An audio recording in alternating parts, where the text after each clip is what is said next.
Hello friends, welcome to blins cakes. நம்ம இன்னைக்கு 1/2 kg gulab jamun cake பண்ணியிருக்கோம். ஸோ இதை எப்படி பண்ணுறதுன்னு பார்க்கலாம் வாங்க. இதோட ப்ரைஸ் வந்து நான் 650 ருபீஸ்க்கு நான் இதை சேல் பண்ணியிருக்கேன். இது கஸ்டமைஸ்டு கேக்கு, அதாவது கஸ்டமர் ஒரு ஃபோட்டோ அனுப்பி நம்மளுக்கு இதே மாதிரி வேணும் அப்படின்னு கேட்டிருந்தாங்க. So liquid ingredients, try ingredients ரெண்டுமே நம்ம மிக்ஸ் பண்ணி எடுத்துக்கிட்டோம். அதோட டிஸ்கிரிப்ஷன் வந்து நான் உங்களுக்கு ஸ்க்ரீன்லேயே கொடுத்துருக்கேன். ஸோ எந்த அளவுக்கு நம்ம எல்லாம் ஆட் பண்ணியிருக்கோம் அப்படின்றது எல்லாமே நான் உங்களுக்கு கொடுத்துருக்கேன். நீங்கள் ஸ்க்ரீன்ஷாட் எடுத்துக்கலாம். ஸோ இது 5 inch கேக் டின்னில் பண்ணியிருக்கேன். இது வந்து டால் கேக்கில் சொல்லியிருந்தாங்க. ஸோ டால் கேக்கில் நம்ம இதை பண்ணிக்கிட்டோம். ஸோ டால் கேக்குக்கு ஃபஸ்ட்டு நான் டின்னை வந்து ரெடி பண்ணி எடுத்துக்கிட்டேன். இந்த பார்ச்மெண்ட் பேப்பர் இல்லைனா பட்டர் ஷீட்டை வச்சு இந்த மாதிரி ஃபுல்லாக நீங்கள் கவர் பண்ணிக்கோங்க. பாட்டம் அண்ட் சைடும் நம்ம இதை கவர் பண்ணிட்டோம். ஸோ இப்போ வந்து நம்ம கேக் ஒட்டாமல் சைடில் எல்லாம் மொறுன்னு ஆகாமல், ஸோ நல்லா க்ரம்ஸ் நல்லா ரொம்ப ஓவர் க்ரம்ஸாக இல்லாமல் நல்லா வரும். ஸோ இது 180 டிகிரியில் 35லேருந்து 40 மினிட்ஸ் கிட்ட பேக் பண்ணி நான் எடுத்துக்கிட்டேன். சம்டைம்ஸ் இது முன்ன பின்ன கூட ஆகலாம், 50 மினிட்ஸ் கூட ஆகும் உங்களுக்கு. ஸோ நான் பார்த்துக்கோங்க, அதை ஓடிஜி இது மாறும்.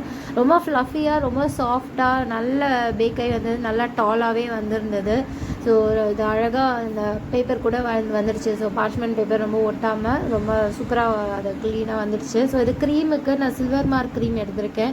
ஒரு 1.5 கப்பு, அதாவது 300லேருந்து 350 ml கிட்ட நான் எடுத்துக்கிட்டேன். இந்த நல்ல பீட்டர், எலக்ட்ரிக் பீட்டர் வச்சு நல்லா ஸ்டிஃப் பீக்ஸ் வர வரைக்கும் இதை நல்லா பீட் பண்ணி எடுத்துக்கணும். ஸோ நம்ம கவுத்து பார்த்தா கூட இந்த க்ரீம் வந்து கீழே விழக்கூடாது. அதுதான் கன்சிஸ்டன்சி, நல்ல ஸ்டிஃப் பீக்ஸாக இருக்கணும். ஸோ இதில் வந்து நம்ம கலர் எதுவும் ஆட் பண்ணலை. இது வந்து ஃபஸ்ட்டு கோட்டிங் அண்ட் லேயர் பண்ணுறதுக்கும் அண்ட் க்ரம் கோட் பண்ணுறதுக்கும் இந்த க்ரீமே நான் யூஸ் பண்ணிக்கிட்டேன். ஸோ 4 லேயர்ஸாக இந்த கேக்கை நான் கட் பண்ணி எடுத்துக்கிட்டேன். பாருங்கள் எவ்வளோ சூப்பராக, சாஃப்டாக, ஸ்பஞ்சியாக, ரொம்பவே நல்லா பேக்காகி இருந்தது.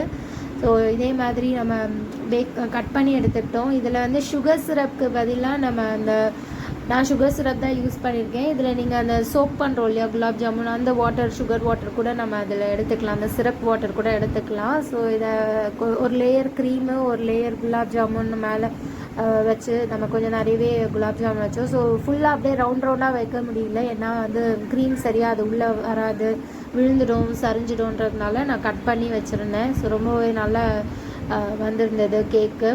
ஸோ ஃபைனலாக நம்ம கீழே பாட்டம் லேயர் தான் வந்து எப்போவுமே மேலே வைக்கணும். அப்போ தான் நம்ம கேக் வந்து லெவலாக வரும். நம்ம அப்ளை பண்ணிட்டோம். ஸோ க்ரம் கோட் மாதிரி நம்ம பண்ணிக்கிட்டோம். ஒரு ஸ்க்ரேப்பர் வச்சு நான் ஃபுல்லாக இதை லெவல் பண்ணி எடுத்துக்கிட்டேன். ஸோ லெவல் பண்ணிவிட்டு நம்ம ஆல்ரெடி நம்ம பண்ணியிருக்கோம் இல்லையா, அந்த க்ரீம் இன்னும் கொஞ்சம் லெஃப்ட் அவுட் க்ரீமில் நம்ம எல்லோ கலர் கொஞ்சம் ஆட் பண்ணிக்கிட்டோம். எல்லோ கலர் ஆட் பண்ணி அவங்க கொடுத்துருக்கிற டிசைன் அது ஆல்ரெடி எனக்கு அனுப்பியிருந்தாங்க பிக்சரு. ஸோ அதே மாதிரி மேலே குலாப் ஜாமுன், சைட்லலாம் குலாப் ஜாமுன் வேணும் அப்படின்னு சொல்லி டிசைன் கொடுத்துருந்தாங்க. ரொம்ப வந்து காம்ப்ளிகேட்டட் டிசைன்லாம் இல்லை, ரொம்ப சிம்பிள் டிசைன் தான். நம்ம ரோசெட் நாசில் வச்சு இந்த டிசைனை முடிச்சிடலாம். ஸோ ஒரே ஒரு நாசில் தான் இதுக்கு யூஸ் ஆச்சு. ஸோ நல்லா க்ளீனாக அதே மாதிரி நம்ம போட்டுட்டு நாசில் போட்டு நம்ம டெக்கரேட் பண்ணி கொடுத்துட்டோம். இது 650 ருபீஸ்க்கு நான் சேல் பண்ணியிருந்தேன். ரிவ்யூ ரொம்ப நல்லா இருந்தது அப்படின்னு சொல்லியிருந்தாங்க, ரொம்ப டேஸ்ட்டாக இருக்குன்னாங்க.